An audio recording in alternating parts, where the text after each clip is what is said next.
If you're paying an annual fee for a premium credit card because of the reward multipliers, there's a good chance that math is already falling apart. Most Canadian households place high-volume purchases, like groceries and recurring bills, on cards yielding only 1%. By missing these multipliers month after month, the average family leaks $1,200 in potential value. You can see the gap on this chart. The green line is the 5% yield promised in marketing, while the gray line shows the 1.2% reality most families experience. This happens because we assume a premium card automatically optimizes our spend. It doesn't. Maximizing your yield requires a trade-off. You have to swap your mental bandwidth for algorithmic spending precision. Every time you use the wrong card, your spending is actively subsidizing the rewards for the people who are doing the math. Securing a 5x return is a rigid mechanical system.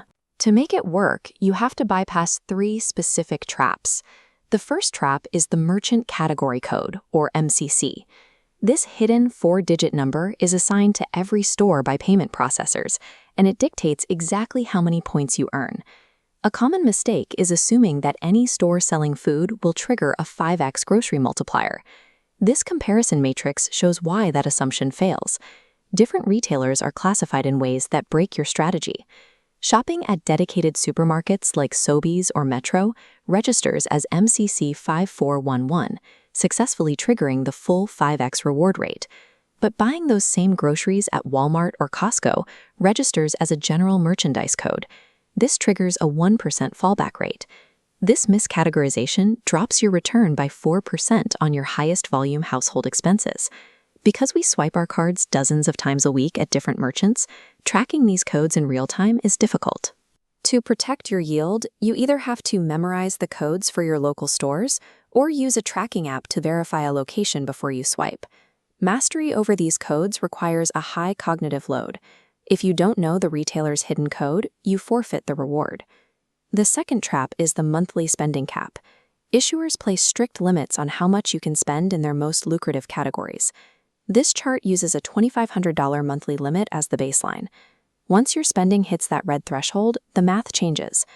Early in the month, every dollar you spend captures that optimal 5x multiplier.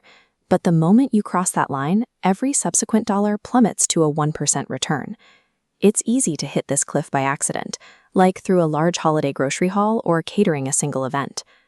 Optimization requires active tracking. You need to know exactly when to stop using your primary card for the month. This is why you need a 2-card portfolio. When you hit the cap on your 5x card, you must switch to a secondary card with a flat 2 or 4% rate. If you don't manage the cap, you're using an expensive premium card for basic, low-yield rewards. Even if you earn 5x points on every purchase, the final trap can still destroy your return. Many cardholders choose the easiest redemption options, using points for Amazon checkouts, merchandise, or gift cards. This scale shows the valuation of your points. Cashing out for merchandise gives you half a cent per point. Redeeming at that rate cuts your 5x multiplier in half, leaving a real-world return of 2.5%. The alternative is transferring points to airline partner programs.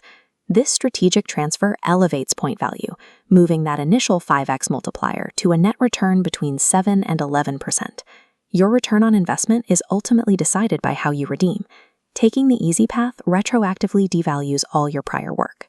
High-tier rewards are a high-maintenance endeavor. You have to be honest about your own mental bandwidth.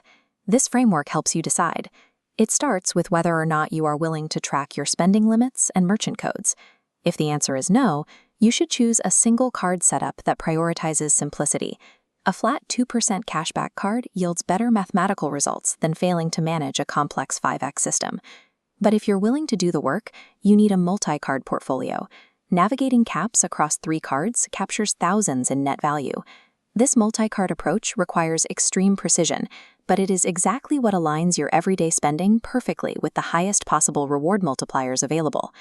Business owners must separate expenses to protect credit utilization and never carry a balance. A 20% interest charge instantly wipes out any rewards. High-yield reward tiers are funded by the millions of transactions that fall into the 1% fallback rate. You have to decide if you are going to be the cardholder who subsidizes the system or the one who optimizes it.